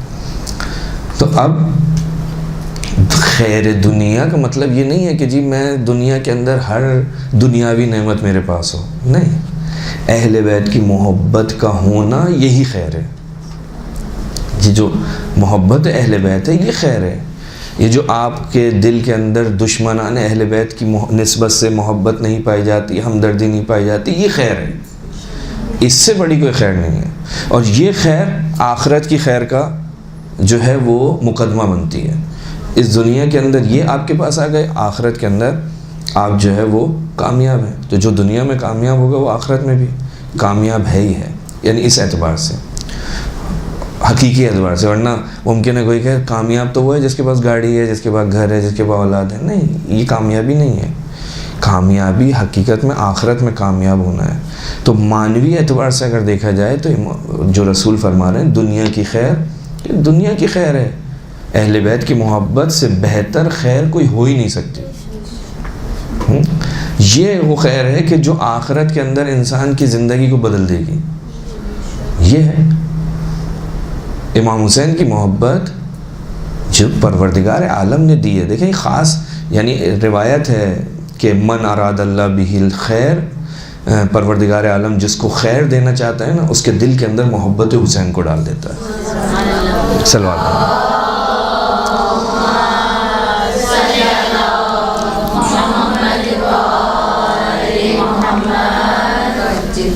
تو ہمارے دل میں اگر محبت اہل بیت آئی ہے تو یہ پروردگار عالم کی خاص عنایت ہے. امام حسین علیہ السلام کی محبت اگر ہمارے دل میں آئی ہے تو یہ خاص عنایت ہے، دوسروں کے دلوں میں نہیں ہے. یعنی پروردگار عالم نے دوسروں کو بہت ساری ایسی چیزیں دی ہیں جن کو ہم سمجھتے ہیں خیر ہے، لیکن وہ ان چیزوں کے ذریعے سے اللہ سے مزید دور ہو رہا ہے. وہ روایت ہے نا کہ جب انسان کوئی گناہ گار جب ہاتھ اٹھاتا ہے نا پروردگار کی بارگاہ میں، تو پروردگار فرشتے سے کہتا ہے اس سے پہلے کہ اس کی زبان سے کچھ نکلے اس کو دے دو، میں نہیں چاہتا. یعنی پروردگار اس کو پسند ہی نہیں کرتا. یعنی اس سے پہلے کہ اس کی زبان پہ کچھ لفظ آئے اس کو دے دو، میں اس کی آواز بھی نہیں چاہتا. یہاں پر پروردگار کیا کہہ رہا ہے؟ جس کی نسبت خیر کرنا چاہتا ہے اس کے دل کے اندر محبت امام حسین کو ڈالتا ہے، اور جس کی نسبت سو کرنا چاہتا ہے، برا کرنا چاہتا ہے، اس کو کیا کرتا ہے؟ اس کو دو چیزوں کی نسبت پروردگار قذف فی قلبہ بغض الحسین، بغض الحسین اور بغض زیارت حسین. امام حسین سے بغض، امام حسین کی زیارت سے بغض. یعنی اگر کسی کے دل میں امام حسین کی محبت نہیں ہے، اگر کوئی امام حسین کی زیارت سے کی نسبت سے بغض رکھتا ہے، یہ پروردگار عالم نے اس کو اس جگہ پہ، یعنی اس کی اتنی پستی میں. تو آپ کے دلوں کے اندر اگر محبت ہے تو اس سے بڑی کوئی خیر ہے ہی نہیں. اگر اہل بیت کی محبت ہے تو وہاں رسول نے کہا کہ جس کو پروردگار نے رزق کے طور پر میرے آئمہ معصومین کی محبت دی ہے، اس کو دنیا کی خیر، اس کے پاس آخرت کی بھی خیر. تو آپ خیر پر ہیں. فلا یشکن احد، کوئی اس کے بارے میں شک نہیں کرے کہ وہ جنت میں ہے. وہ جنت میں، ابھی بھی جنت ہے. جہاں اہل بیت ہیں وہاں جنت ہے. یہ ہے جنت. جنت کیا ہے؟ وہاں جا کر بھی جو ہے وہ جنت کے اندر کوئی اہل بیت سے دور ہو تو وہ جنت کے بارے میں اب کیا کہا جائے؟ جنت یعنی اہل بیت، جنت یعنی امام حسین. عاشور پہ جو شب عاشور کے جو واقعات ہیں ملتے ہیں نا، امام حسین نے کہا کہ بھائی وہ جنت کی میں ضمانت دیتا ہوں، یا بعض لوگوں کو دکھایا، کہا کہ ہماری جنت یہ امام حسین کے پاؤں میں، یعنی حسین کے پاس جنت ہے، ہم کہیں اور کیسے چلے جائیں؟ امام حسین نے کہا چلے جاؤ. نہیں، جنت حسین ہے. محبت اہل بیت یہی جنت ہے. تو آپ جو ہے یہاں سے کہاں سے ہم کہاں پہنچ گئے؟ تو وہاں پہ آپ نے اخلاقی تذکر بھی دے دیا، کہیں پہ کوئی عقیدے کا مسئلہ تھا اس کو بیان کر دیا، کہیں کوئی فقہی مسئلہ ہے تو آپ اس کو وہاں پر بیان کر سکتے ہیں. لیکن ڈائریکٹ کرنا یہ تھوڑا سا مشکل ہے. اگر آپ ڈائریکٹ کریں گے یا مکمل موضوع آپ کا جو ہے وہ فقہ پہ ہوگا، عام نارمل مجالس کے اندر، گھروں کی مجالس کے اندر خاص طور پہ، وہ تھوڑا سا آؤٹ ہو جاتا ہے. اس میں مختلف قسم کے لوگ ہوتے ہیں، مختلف سوچ رکھنے والے، ہر کوئی جو ہے وہ بہرہ مند نہیں ہو پاتا. لیکن اگر آپ کی مجلس جو ہے وہ اس طرح سے ہو کہ اس کے اندر اس طرح کے دوسرے نکات بھی ہوں، تو ہر انسان کچھ نہ کچھ اس سے لے کر اٹھے گا. کچھ اس کی اپنی پسندیدہ چیزیں ہوں گی اور کچھ ایسی چیزیں ہوں گی جو آپ نے اس کے ذہن میں ڈال دی ہیں، وہ سوچے سمجھے غور و فکر کرے. تو یہ ہے، بس آپ نے جو بھی آیت ہو، جو بھی روایت ہو، اس کے اوپر اس طرح سے کام کریں کہ اس میں سے کوئی نقطہ مل جاتا ہے، کوئی ایسی چیز جو آپ کو کسی اخلاقی یا کسی عقیدتی یا کسی فقہی مسئلے کی طرف لے کر جا رہے، تو آپ اس میں جائیں اور اس کے اوپر گفتگو کریں اور اپنی بات کو معارف اہل بیت کو، کہ یہ معارف اہل بیت سے باہر نہیں ہے. جو میں نے ابتدا میں بات کی تھی، یہ سب معارف اہل بیت ہیں، اخلاق اہل بیت. مجھے کوئی ارسطو کا اخلاق نہیں پہنچانا، مجھے امام سجاد کا اخلاق پہنچانا ہے، رسول کا اخلاق پہنچانا ہے. مجھے جو ہے وہ فقہ جو ہے وہ امام صادق کی بتانی ہے. مجھے جو ہے عقائد، وہ عقائد بیان کرنا ہے جو ہمارے پاس ائمہ معصومین سے آئے، وہ بیان کرنا ہے. تو یہ بھی وہی احیاء امر اہل بیت ہے جو ہم نے شروع میں بات کی تھی، کہ امر اہل بیت کا زندہ کرنا، یعنی ہمارے بارے میں، ہمارے علوم کے بارے میں گفتگو کرنا، انہیں سیکھنا، انہیں سکھانا. اگر کوئی یہ کام کر لیتا ہے تو رحمت پروردگار کی دعا معصوم امام اس کے لیے کر رہے ہیں. 5ویں امام بھی کر رہے ہیں، 7ویں امام بھی کر رہے ہیں، 8ویں امام بھی کر رہے ہیں، 6ٹھے امام بھی کر رہے ہیں. تو انسان اگر یہ سوچے کہ جناب اگر مجھے دعا چاہیے امام علی کی، اگر دعا چاہیے امام باقر کی، اگر دعا چاہیے امام صادق کی، اگر دعا چاہیے امام رضا کی، تو میں اسی نہج کے اوپر، اسی راستے کے اوپر چلوں اور یہ کام کروں، اہل بیت کے معارف بیان کروں. مجھے کیا ضرورت ہے اپنے آپ کو تھکانے کی کہ میں اپنے پاس سے کوئی ادھر ادھر سے لوگوں کی باتوں کو جمع کر کے پہنچاؤں. سب سے بہترین راستہ قرآن اور اہل بیت، قرآن کے ساتھ اہل بیت کی روایت اور ان کے جو سیرت ہے، ان کی جو واقعات ہیں، ان کو ضمیمہ کریں، ان کو بیان کریں.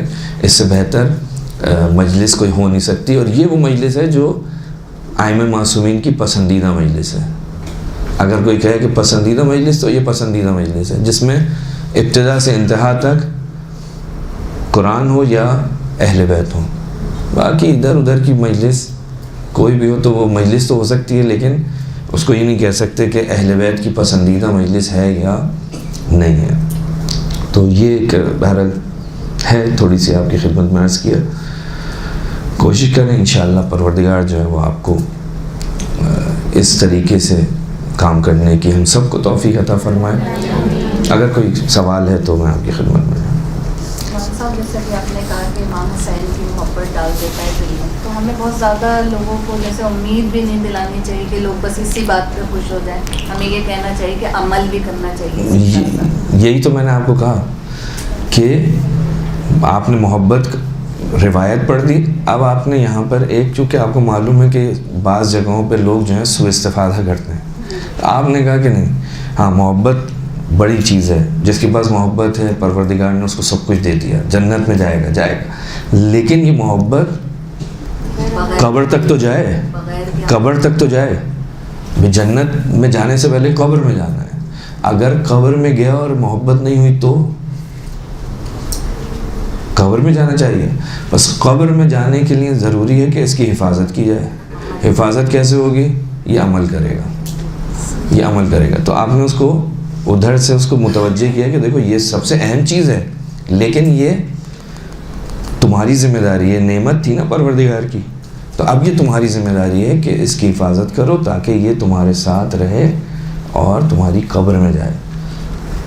کیونکہ عام طور پہ ایسے ہی ہوتا ہے کہ ہم ایک بات کرتے ہیں لیکن اس کی دوسری، اس کے سائڈ کی چیزیں ہم بیان نہیں کرتے. نتیجہ یہ ہے کہ اگر نیا بچہ ہے سننے والا تو یہی کہے گا یہی ہے. ہاں یہی ہے، حقیقت میں یہی ہے. لیکن اس کی آفتیں بھی تو ہیں نا، اس کو بچانا بھی تو ہے نا. نہیں بچائیں گے تو مشکل میں مبتلا ہو جائیں گے. ایسے اور کسی کو کوئی جی ابھی آپ نے ذکر کیا کہ جو خیر ہے وہ حسین کی محبت ہے. اب اس میں آگے بڑھتے ہیں، حیا لا خیر ولایت علی بھی خیر ہے. کیا خیر ہے؟ ولایت علی کی بالکل خیر ہے. تو مین چیز ہے. اس سے بڑی خیر اور کیا ہوگی؟ ولایت امیر المومنین. البتہ دیکھیں، کسی چیز کی بھی تفسیر کرنے سے پہلے آپ کے پاس کچھ ہونا چاہیے.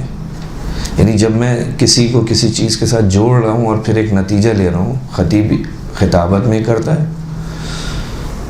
ادھر کہا کہ حیا علی خیر العمل، ادھر اس نے کہا کہ علی کی ولایت جو ہے اس سے بڑھ کے خیر کیا ہوگی، بس علی کی ولایت کی طرف آ جاؤ. تو یہ جوڑنے سے پہلے انسان اس کے جو لوازمات ہیں ان کی طرف متوجہ ہو کہ بھئی حیا علی خیر العمل جو ہے وہ کہاں پہ کہہ رہا تھا، اس کو اس نے نتیجہ کہاں پہ لیا ہے. ادھر بلایا جا رہا تھا نماز کے لیے، ادھر اس نے بلایا ہے کہاں پہ؟ مجلس کے لیے، مثال کے طور پہ. تو یہ سب چیزیں پہلے دیکھے کہ اس سے مراد کیا ہے. اگر کوئی آپ کے پاس مستند روایت ہے، بھائی امام نے کہا کہ حی علی خیر العمل، حی علی خیر العمل اذان کے اندر کہا جا رہا ہے. چوتھے امام نے اس کو باقاعدہ، چوتھے امام سے پہلے جو ہے یہ اذان کے اندر ترک ہو رہا تھا، امام نے اس کو دوبارہ زندہ کیا ہے. احیا چوتھے امام نے جو مختلف کام کیے اس کے اندر ایک جملہ یہ بھی ہے. تو وہ کہاں پہ تھا؟ وہ اذان کے اندر تھا، نماز کی طرف آؤ. وہ اور بات کہ نماز جو ہے وہ علی کی ولایت یا علی کی محبت کے بغیر نماز جو ہے وہ کوئی حیثیت نہیں ہے، اس کی قابل قبول نہیں ہے. لیکن ایسا نہیں ہو نا کہ اس کلمے سے جو ہے وہ کیا ہو رہا ہے، وہ ڈائیورٹ ہو رہا ہو بجائے مسجد سے مثلا کسی اور طرف. اس میں تو کوئی شک نہیں ہے کہ یہ خیر ہے، یہ فلاح ہے، انہی کے اندر ہے سب کچھ. لیکن وہی علی جو ہے وہ نماز پڑھنے بھی تو جاتا ہے.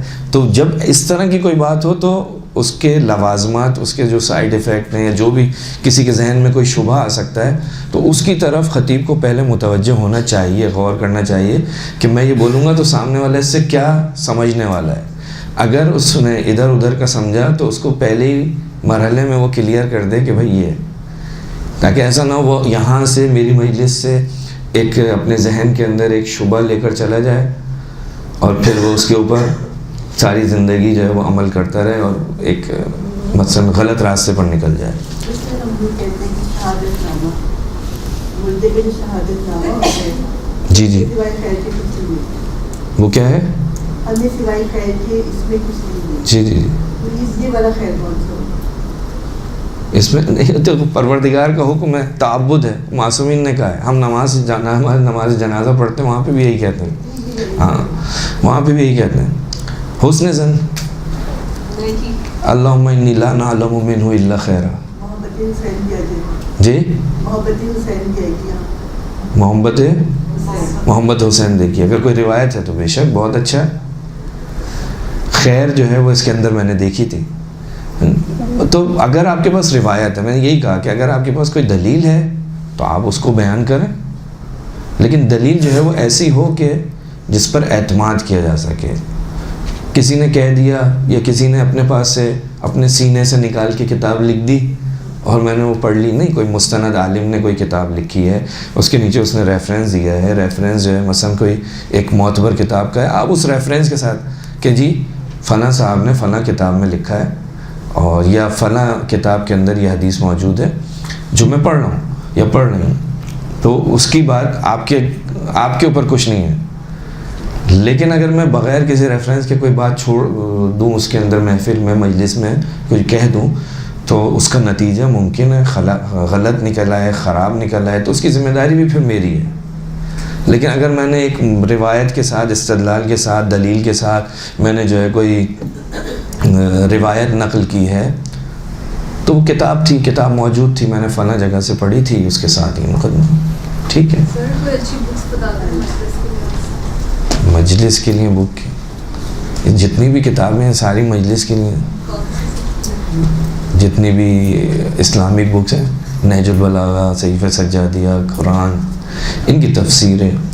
بہرحال جو علماء، جو بڑے علماء ہیں، شہید دستغیب ہیں مثلا، ان کی کتابیں ہیں، اور مثلا شہید مطہری ہیں، اس طرح سے پاکستان اب تو ترجمہ بہت ہو گیا ہے مطلب کتابوں کا، تو آپ کے پاس ہیں. لیکن آپ اگر چھوٹا دیکھیں تو مثلا نہج البلاغہ ہے، اس کے اندر کلمات قصار ہیں، آپ ایک کلمہ لیں. اب سہولت یہ ہو گئی ہے ہمارے پاس کہ اس کو بہت ہی موضوعاتی کر دیا ہے، یعنی آپ کو فہرست جو ہے موضوع کے اعتبار سے مل جاتی ہے. آپ قرآن مجید کی ایک آیت لیں، مثال کے طور پہ آپ نے جو ہے کوئی آیت لی جس کے اندر یہ محبت اہل بیت کا ذکر ہے، آپ نہج البلاغہ میں جائیں، نہج البلاغہ میں محبت اہل بیت کے بارے میں امیر المومنین نے کچھ کہا ہے، آپ کو 4 کلمات قصار مل جائیں گے، یعنی صرف اسی کے اوپر 4 چیزیں مل جائیں گی. آپ صحیفہ سجادیہ میں جائیں، آپ کو وہاں پہ 4 چیزیں مل جائیں گی کہ امام سجاد نے اہل بیت کی محبت کے لیے یہ کہا ہے. اس کے بعد اگر آپ روایتوں کو دیکھیں تو بہت، تو آپ اگر وہاں سے ایک روایت، 2 روایتیں آپ نے اٹھا لی، لے لی، اور آپ نے تھوڑا سا ان میں غور و فکر کیا کہ اس میں کیا کیا چیزیں آئی ہیں. اس میں بھی صرف وہی چیز نہیں ہوگی, اس کے بھی آگے پیچھے کوئی نہ کوئی چیز ہوگی. جیسے ابھی ہم نے 1-2 روایتیں پڑھی تو اس کے اندر اس کے ساتھ مختلف چیزیں تھیں. تو آپ جب اس کے ساتھ قرآن کی ساتھ جو ہے ان روایتوں کو, ان کلمات کو رکھیں گے تو ایک بہترین چھوٹی سی اچھی سی مجلس, ایسی مجلس جو امام زمانہ کو پسند ہو, ایسی مجلس بن جائے گی. ادھر ادھر کی بات نہیں ہے, کلام کلام خدا ہے, کلام کلام معصوم. تو اس سے بہتر مجلس نہیں ہو سکتی. اس کے بعد مصائب میں بھی کوشش یہی کریں انسان کے جو بزرگ علماء گزرے ہیں, اب تو مصائب کی کتابوں کے ترجمے ہو گئے بہت ساری, جو مصائب ہیں وہاں پر انہی مصائب کو انسان بیان کرے, اور اپنی یہ نہ دیکھے کہ سامنے پڑھنے والا مجھے, سامنے سننے والا مجھے واہ واہ کر رہا ہے نہیں کر رہا, سننے والا 1 ہے یا 5 ہے. نہیں, اخلاص خلوص جو ہے وہ سب سے بنیادی شرط ہے. اگر اخلاص کے ساتھ آپ بیٹھیں گے ممبر پہ تو پروردگار اس کو قبول بھی کرے گا, اس میں برکت بھی دے گا. اخلاص نہیں ہوگا تو ممکن ہے 4 طرف سے واہ واہ اور نعرے ہوں, لیکن اس کا رزلٹ, اس کا نتیجہ, اس کا فائدہ آپ کو کیا ملے گا بہت مشکل ہے کہنا. دنیا میں ممکن ہے یہ واہ واہ ہو, آخرت میں خالی ہاتھ ہو. جس کی واہ واہ کے لیے تم نے پڑھا تھا اس نے تو دے دی. اگر واہ واہ امام زمانہ کی لینی ہے, امام علی کی لینی ہے, شہزادی کونین کی لینی ہے تو پھر ان کے لیے پڑھیں. ان کے لیے پڑھنا ہے تو پھر جیسا وہ چاہتے ہیں, جو ان کا پسندی, جس طرح سے وہ پسند کرتے ہیں ویسا ہو. یہ مولانا صاحب جیسے آپ نے پہلے فرمایا کہ 2 بندے جب بیٹھ کے ذکر اہل بیت کر رہے ہوتے ہیں تو ایک فرشتہ ان کی استغفار کرتے ہیں. تو جیسے اب ہم اکیلے گھر میں رہ رہے ہیں تو ہمارے پاس کوئی ہے نہیں جس سے ہم ذکر کریں, تو آیا کہ ہمارا دل چاہ رہے تو ہم ان کی فضیلت اگر لکھنا شروع کرتے ہیں اس میں بھی وہی نہیں, وہ تو آپ خالی دہرائیں گے تو بھی اس میں ثواب ملے گا. وہ اصل میں وہ جو بات تھی وہ یہ تھی کہ جب تم آپس میں مل کے بیٹھتے ہو, ٹھیک ہے نا, وہ تو اگر آپ جو اہل بیت کا ذکر خود بھی آپ 9 مرثیہ پڑھیں گے تو آپ کو ثواب ملے گا, اس میں تو کوئی شک نہیں. آپ لکھیں گے تو بھی اس کا ثواب ملے گا, اہل بیت کا نام بھی لکھیں گے, امیر المومنین کا نام بھی لکھیں گے تو اس کا ثواب ملے گا. لیکن وہ جو چیز تھی وہ تھی کہ وہ مجلس سے متعلق تھی کہ آپ جب مجلس میں بیٹھتے ہیں تو ہماری گفتگو ہوتی ہے. تو اگر میں گفتگو ادھر ادھر کی کروں تو پھر وہ دعا جو ہے, وہ جو ائمہ معصومین دے رہے تھے, وہ پھر وہ دعا شاید مجھے نہ ملے. 1 گھنٹہ میں مجلس تو پڑھ جاؤں گا, نام تو اس کا ہوگا مجلس, لیکن جو اہل بیت نے کہا احیاء امر اہل بیت وہ نہیں ہوا تو پھر وہ 50 منٹ 40 منٹ ہوا میں چلے گئے. یہ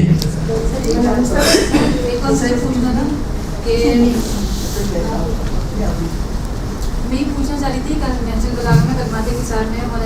اشارہ کیا کہ 2 طرح کا رزق ہے, ایک رزق کے پیچھے ہم لوگ جاتے ہیں اور ایک رزق ہمارے پیچھے آتا ہے. تو ہم لوگ کون سا رزق تلاش کر رہے ہیں, مطلب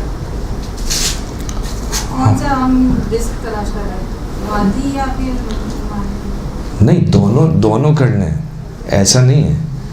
دونوں رزق آپ نے, یعنی ایسا نہیں ہے کہ خدا کی سنت یہ نہیں ہے کہ میں جو ہے گھر میں بیٹھ جاؤں سب کچھ میرے پاس آ جائے. نہیں, مجھے صبح نکلنا ہے مثال کے طور پہ, تو وہ رزق اس کو بھی تلاش کرنا ہے. وہ جتنا مقدر میں لکھا ہے پروردگار دے گا, لیکن حرکت کرنی پڑے گی, چلنا پڑے گا, جانا پڑے گا. ایسا نہیں ہے کہ میں گھر میں بیٹھا رہوں اور بس وہ خدا ہی مجھے دیتا رہے. نہیں, خدا کی سنتوں کے خلاف ہے. انبیاء کی کسی نبی کے لیے ایسا نہیں ہوا. حضرت مریم کے لیے چند دن کے لیے ہوا, اہل بیت کے گھر پہ آیا, لیکن روٹین یہ نہیں ہے. روٹین یہی ہے, امیر المومنین جو ہے روز گھر سے نکلتے تھے, روز شام کو دنیا کا رزق جو ہے وہ لے کر آتے تھے. ان کا مانوی رزق کیا تھا وہ تو کوئی وہی نہیں. تو یہ بھی ذمہ داری ہے, وہ بھی ذمہ داری ہے. اس کو جو پروردگار نے دیا ہے اس کی حفاظت کرنی ہے, اس کا صحیح طرح سے استعمال کرنا ہے, اور دنیا کے رزق کو بالآخر حاصل کرنا ہے, اس کے لیے جد و جہد کرنی ہے. ایسا نہیں ہے کہ گھر میں بیٹھ کے ہم سمجھیں کہ بس ہم وہ مانوی رزق نہیں. ائمہ معصومین یا انبیاء کے پاس تھا نا مانوی رزق, لیکن وہ سارے کے سارے, کوئی بکریاں چلا رہا ہے, کوئی کپڑے سی رہا ہے, کوئی کچھ کر رہا ہے, کرتے تھے.